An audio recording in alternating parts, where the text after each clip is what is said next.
Syekh Nawawi Banten di dalam kitabnya beliau mengatakan ma amaruh bihil imamu in kana wajiban ta'akkada wujubuhu wa in kana manduban wajaba wa in kana mubahan wajaba in kana fihi maslahatun ammatun. Apa yang diperintahkan oleh negara, kalau itu dari sananya memang wajib secara syariat, sudah wajib, kemudian diwajibkan oleh negara, ta'akkada wujubuhu, maka akan menjadi tambah wajib. Wa in kana manduban, kalau apa yang diwajibkan oleh negara secara syariat itu mandub saja, sunnah saja, akan menjadi wajib. Kalau apa yang diwajibkan oleh negara dari sananya itu mubah, akan wajib juga kalau mengandung kemaslahatan umum, termasuk ya lalu lintas ini. Ya, termasuk pakai helm, ya kan? Saya kemarin di PBNU menyampaikan tentang helm, kok menjadi apa? Viral itu, ya. Bukan hanya viral, tapi katanya Ustadz Maulidi spiral katanya. Viral. Ada seseorang pakaiannya pakaian takwa, pakai surban, ya kan? Naik sepeda motor tanpa helm, ya salah itu kan. Hanya pakaiannya yang Islami, ya, tapi akhlaknya tak Islami.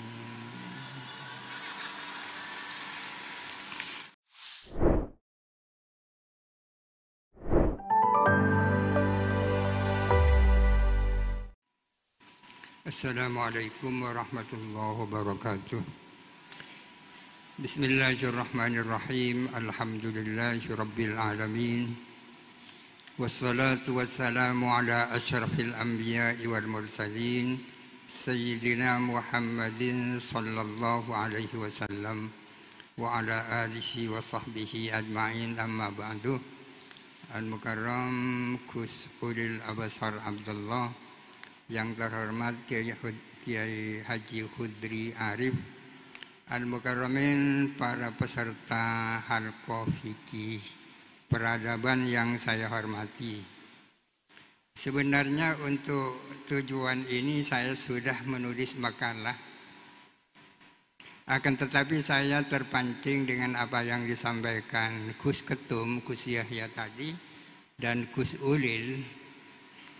Maka pertama-tama saya akan menyinggung persoalan itu. Kalau ada waktu nanti akan sedikit saya baca awal daripada makalah saya. Terutama menyangkut keabsahan negara Kesatuan Republik Indonesia menurut pandangan syariat Islam. Ya. Apakah NKRI yang dikatakan sebagai harga mati ini sah menurut pandangan syariat? Kita tahu bahwa syariat itu dibagi dua, ada yang sawabit, ada yang mutawayyirat. Ada syariat yang harga mati, ada syariat yang bisa beradaptasi. Yang harga mati itu artinya tidak boleh berubah kapanpun saja dan dimanapun saja. Sedangkan yang mutawayyirat bisa beradaptasi, bisa berubah kalau memang kondisinya menghendaki terjadinya perubahan. Di antara yang termasuk syariat yang mutawayyirat adalah hal-hal yang telah diijtihadkan oleh para ulama kita di negara ini. Terutama persoalan Pancasila yang menjadi dasar negara Kesatuan Republik Indonesia ini. Berbicara tentang Pancasila ini, kita tahu bahwa Pancasila ini dalam sejarahnya mengalami beberapa fase. Pertama adalah Pancasila fase tanggal 1 Juni 1945. Fase yang kedua adalah Pancasila pada tanggal 22 Juni tahun 45. Kemudian fase yang ketiga adalah Pancasila pada tahun 18 Agustus tahun 45. Sedangkan yang keempat adalah penerimaan Pancasila sebagai asas tunggal bagi seluruh organisasi yang ada di negara ini.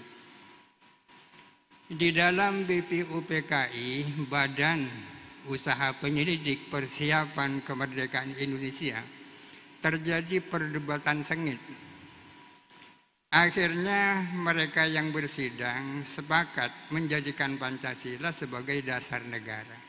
Terjadi ittifaq. Tapi ittifaq ba'dal ikhtilaf, ya. Ittifaq ba'dal ikhtilaf. Lebih baik ittifaq ba'dal ikhtilaf daripada ikhtilaf ba'dal ittifaq. Lebih baik mengatakan iya sesudah tidak daripada mengatakan tidak sesudah iya. Mereka para pendiri bangsa bermusyawarah tentang negara yang akan lahir ini akan berdasarkan apa. Satu kelompok dari kalangan kaum sekuler menginginkan negara ini berdasarkan sekularisme, menjadi negara sekuler. Kelompok Islam menginginkan negara ini berdasarkan Islam. Sudah barang tentu dua keinginan ini tidak bisa dikompromikan, ya. Seandainya debat sengit seperti itu tidak menemukan jalan keluarnya, insya Allah negara ini belum lahir sampai sekarang. Tapi alhamdulillah kedua belah pihak akhirnya sepakat dengan Pancasila sebagai dasar negara. Kaum muslimin mau dengan Pancasila. Kenapa?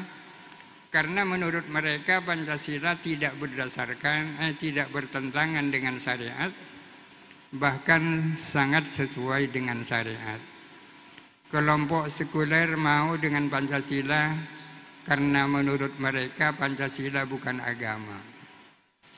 Ada pertanyaan, apakah kaum muslimin menerima Pancasila sebagai dasar negara itu ikhtiari apa ittirari? Terpaksa apakah memang itu sudah pilihan? Ada kemungkinan ittirari summa asbah ikhtiyari, ya kan? Pada mulanya memang terpaksa karena memang itu tidak ideal, tidak sesuai dengan kehendak mereka semula, akan tapi akhirnya dipikir-pikir kok ini yang terbaik, ya. Makanya ittirarian awalan asbaha ikhtiyarian akhiran, ya. Sesuatu yang semula bersifat ittirari terpaksa, kok akhirnya menjadi pilihan yang terbaik. Bunyi Pancasila pada saat itu tidak seperti yang sekarang, lebih baik yang sekarang. Pancasila yang pada tahun 22 Juni 1945 adalah yang disebut dengan Piagam Jakarta. Bunyinya adalah ketuhanan dengan kewajiban melaksanakan ajaran-ajaran syariat bagi pemeluk-pemeluknya. Itu Pancasila tahun tanggal 22 Juni. Akan tetapi kemudian pada tanggal 18 Agustus, ya, satu hari setelah kemerdekaan, terjadi perubahan. Kenapa sebab terjadi perubahan? Karena orang-orang yang berdomisili di Indonesia bagian timur mengancam tidak akan ikut merdeka, akan memisahkan diri dari Negara Kesatuan Republik Indonesia kalau sila yang pertama itu tidak diubah, ya kan? Akhirnya orang-orang NU, kiai-kiai NU atas restu Ki Hasyim Asy'ari mau menyorot itu. Kok mau? Ya karena ini bukan sesuatu yang tawabit, bukan sesuatu yang harga mati, akan tetapi menjadi sesuatu yang bisa beradaptasi. Maka menjadi ketuhanan yang Maha Esa. Akhirnya saya berpikir bahwa Pancasila dengan bunyi yang sekarang ini bagi saya lebih baik daripada Piagam Jakarta. Kenapa? Sebab karena ketuhanan yang Maha Esa ini adalah akidah. Sementara Piagam Jakarta itu adalah syariat.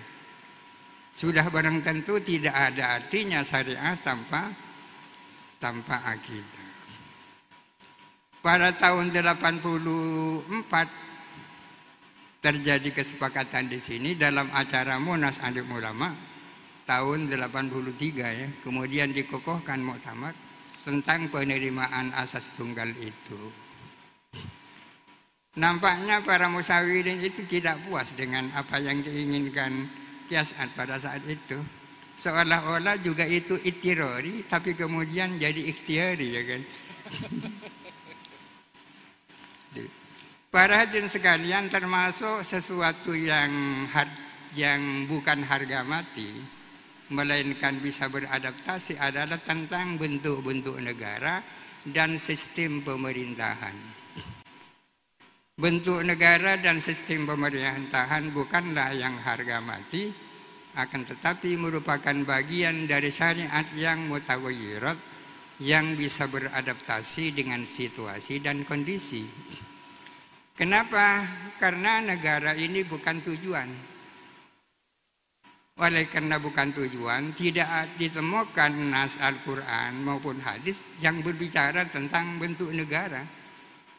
Hanya sarana untuk mencapai tujuan, untuk apa ada nasnya ya kan? Hal-hal yang hanya merupakan sarana untuk mencapai tujuan, tidak perlu ada nasnya, tidak perlu ada hadisnya, tidak perlu ada ayatnya. Agar supaya kaum muslimin ini bisa berijtihad sendiri tentang bentuk negara seperti apa yang paling baik. Negara ini sekarang disebut sebagai negara bangsa ya. Ad-Daulatul Madaniyah atau Ad-Daulatu Al-Wataniyah. Daulah Wataniyah itu artinya Ad-Daulatu di jami'i muwatiniha. Sebuah negara menjadi milik seluruh warga negaranya. Ini artinya bahwa warga negara di sebuah negara negara bangsa itu setara, tidak ada warga negara kelas 1 dan tidak ada warga negara kelas 2 ya kan? Seluruhnya setara. Karena memang salah satu ciri khas daripada negara bangsa adalah al-musawat, kesetaraan. Kesetaraan untuk negara ini mutlak diperlukan. Karena negara ini lahir atas perjuangan seluruh komponen bangsa dari berbagai etnisnya dan para pemeluk agama yang berbeda-beda. Memang tidak bisa dipungkiri bahwa peran utama adalah menjadi milik kaum muslimin, karena di negara ini kaum muslimin adalah mayoritas. Akan tetapi peran penganut agama lain tidak bisa dilihat sebelah mata. Oleh karena itu maka di sini tidak ada warga negara kelas 2 ya kan? Tapi sesungguhnya sejak Rasulullah tidak ada warga negara kelas 2. Saya melihat tidak ada warga negara kelas 2 itu. Hanya ada istilah dhimmi. Ada istilah dhimmi. Dhimmi adalah warga negara non-muslim ya. Adalah orang non-muslim yang diperkenankan untuk berdomisili di negara Islam dengan kewajiban-kewajiban tertentu. Salah satu kewajibannya adalah membayar jizyah. Kalau kaum muslimin wajib bayar zakat, kafir dhimmi wajib bayar jizyah. Tapi sebagian mereka merasa tersinggung kalau harus membayar jizyah. Sehingga ada sekelompok orang Nasoro, yaitu Nasoro Bani Talib, mengatakan bahwa kami sanggup membayar berapa saja jumlahnya, asal bukan atas nama jizyah, melainkan atas nama zakat. Sayyidina Umar mengatakan haula'i hamko, ya kan? Radu bil ma'na wa abu Allah. Mereka adalah bodoh. Mereka mau isinya, tapi tidak mau bungkusnya kan. Bungkusnya kan sama, hanya istilahnya saja yang berbeda. Yang satu jizyah, yang satu zakat. Itu kesetaraan. Para hadirin saudara sekalian, berbicara tentang kesetaraan, maka Islamlah yang paling setara, ya. Paling setara. Termasuk dalam kerangka syariat yang mutaghayyirat adalah persoalan perserikatan bangsa-bangsa. Dari mana diperoleh legalitas syar'inya piagam perserikatan bangsa-bangsa itu? Kita tahu bahwa perserikatan bangsa-bangsa itu dibentuk oleh negara-negara yang menang dalam perang dunia, ya. Negara-negara yang perang, yang menang di dalam perang dunia itu, mereka bersatu, bersepakat untuk mendirikan untuk berkomitmen dengan apa yang disebut Misaku al-Umamil Muttahidah, ya. Akan tetapi kemudian kesepakatan 5 warga negara itu diikuti, yang akhirnya diikuti hampir seluruh negara yang ada di dunia ini. Pertanyaannya, apakah wajib menaati kesepakatan perserikatan bangsa-bangsa itu? Sudah barang tentu wajib, ayatnya terlalu banyak untuk disampaikan tentang wajibnya al-wafa'u bil ahdi, tentang wajibnya melaksanakan perjanjian-perjanjian.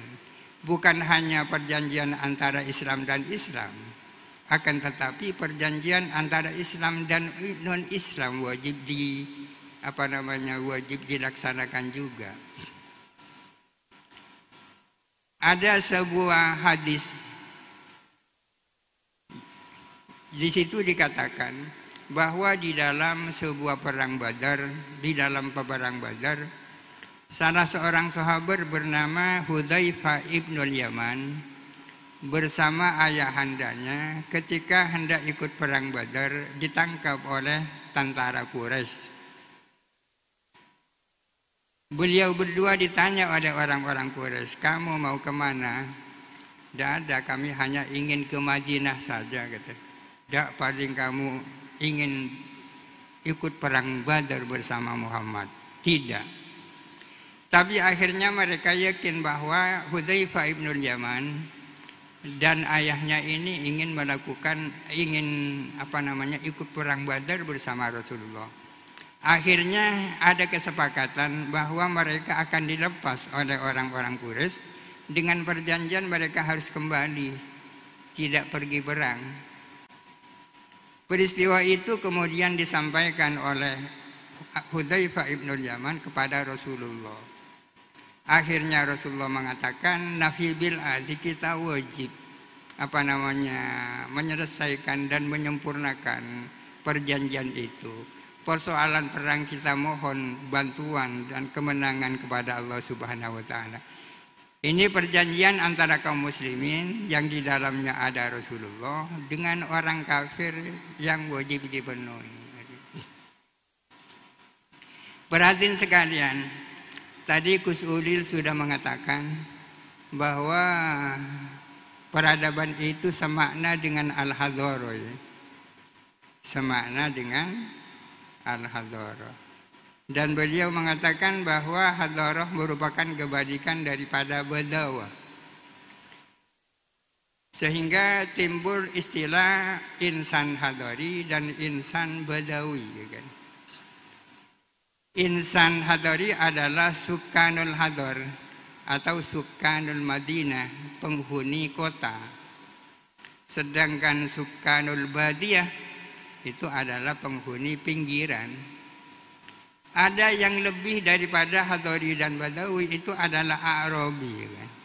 Arabi itu adalah penghuni kolbus sahari, ya kan? Mereka bertempat tinggal di jantung apa itu? Padang pasir. Di dalam Al-Quran ada Arabi itu. Hadari tidak ada, badawi tidak ada, yang ada adalah Arabi. Al-Arabu asaddu kufran wa nifaqan wa ajdaru alla ya'lamu hudud ma anzalallah. Kalau berbicara tentang kekafiran dan kemunafikan, maka orang-orang Arabi itulah yang paling kafir dan paling munafik, dan lebih layak untuk tidak tahu aturan-aturan yang diturunkan Allah kepada Nabi Muhammad. Karena mereka hidupnya di tengah, ya di tengah padang pasir, tidak banyak tahu tentang kemanusiaan. Jadi hatinya masih sangat keras dan seterusnya. Mending Badawi.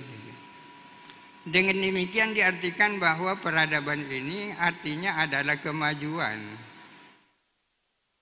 Peradaban artinya kemajuan dalam berbagai bentuknya. Di bidang pembangunan fisik, di bidang ilmu pengetahuan, di bidang seni, ya kan? Di bidang sastra, di bidang sosial. Itu namanya peradaban. Peradaban di dalam Islam tidak jauh artinya daripada itu. Akan tetapi peradaban atau hadharah dalam Islam itu tidak hanya bersifat insani, akan tetapi juga bersifat robbani. Punya dimensi kemanusiaan dan punya dimensi ketuhanan. Mengapa memiliki dimensi kemanusiaan? Karena capaian-capaian peradaban dalam Islam ini terwujud melalui tangan-tangan manusia, ya kan? Melalui tangan-tangan manusia. Kenapa punya dimensi ketuhanan? Karena tidak ada artinya, tidak akan ada peradaban tanpa berasaskan kepada iman kepada Allah Subhanahu wa taala, dan iman kepada Allah Subhanahu wa taala menjadi motivasi bagi kaum muslimin untuk menciptakan peradaban. Peradaban di dalam pembangunan fisik sudah banyak kita lihat, terutama yang terjadi di masa-masa keemasan Islam, ya, berupa masjid-masjid, perpustakaan dan seterusnya, luar biasa, jembatan, infrastruktur. Yang paling menarik adalah peradaban di bidang ilmu pengetahuan, baik ilmu agama dan ilmu-ilmu menyangkut memahami ilmu-ilmu agama dan maupun ilmu yang kemudian disebut sebagai sains. Allah Ta'ala memang berkehendak agar supaya negara agama ini adalah lestari dan abadi sampai hari kiamat.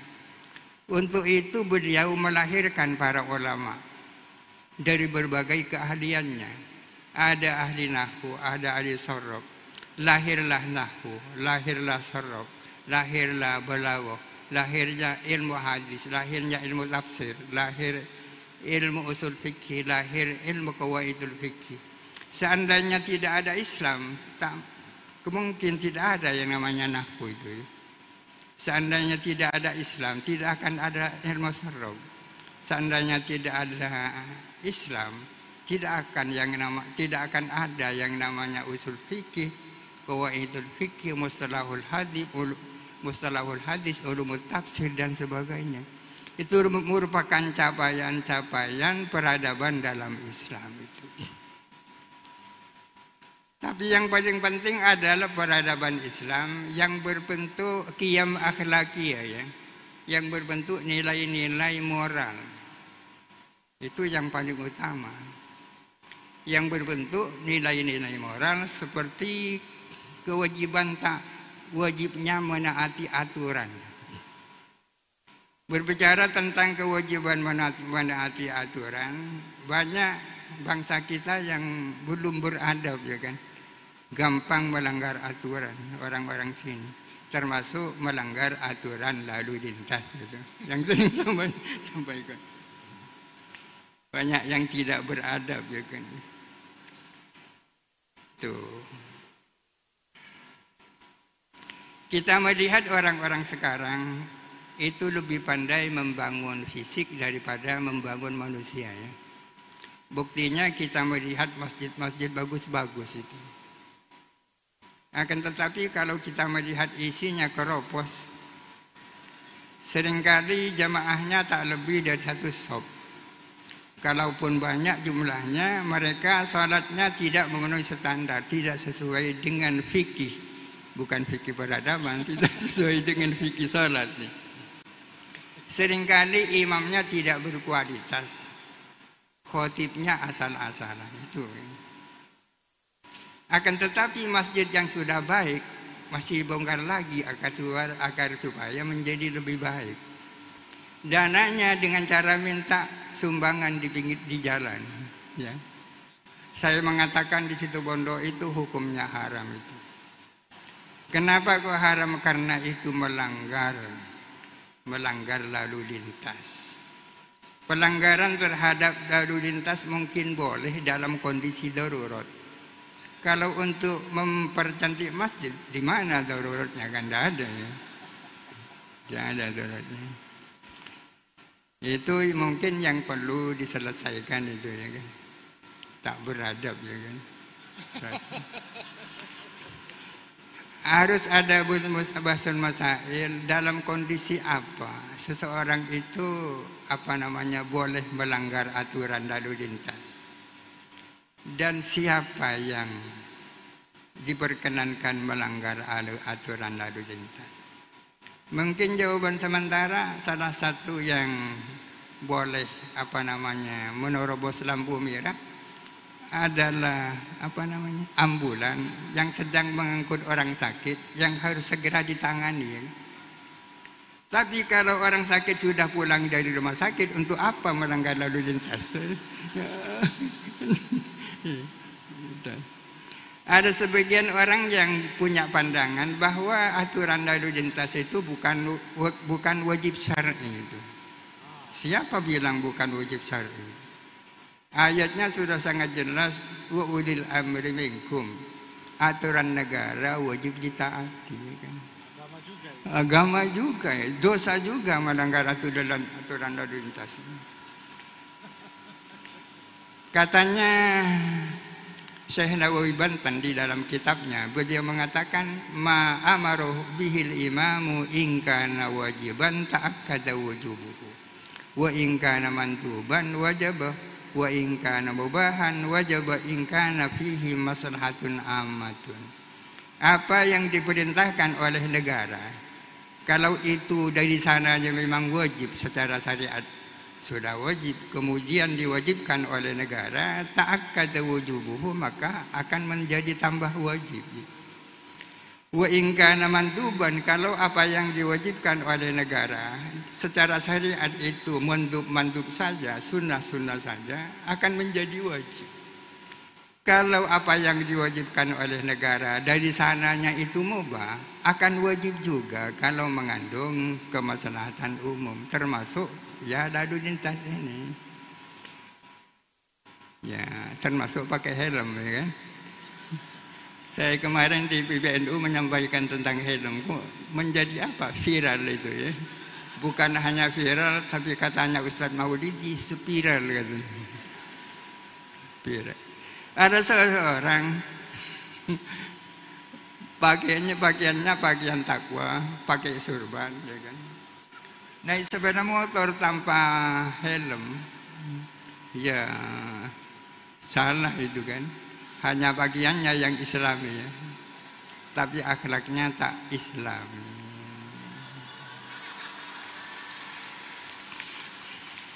Ini fikih peradaban juga kan. Mungkin ini yang bisa disampaikan. Assalamualaikum warahmatullahi wabarakatuh.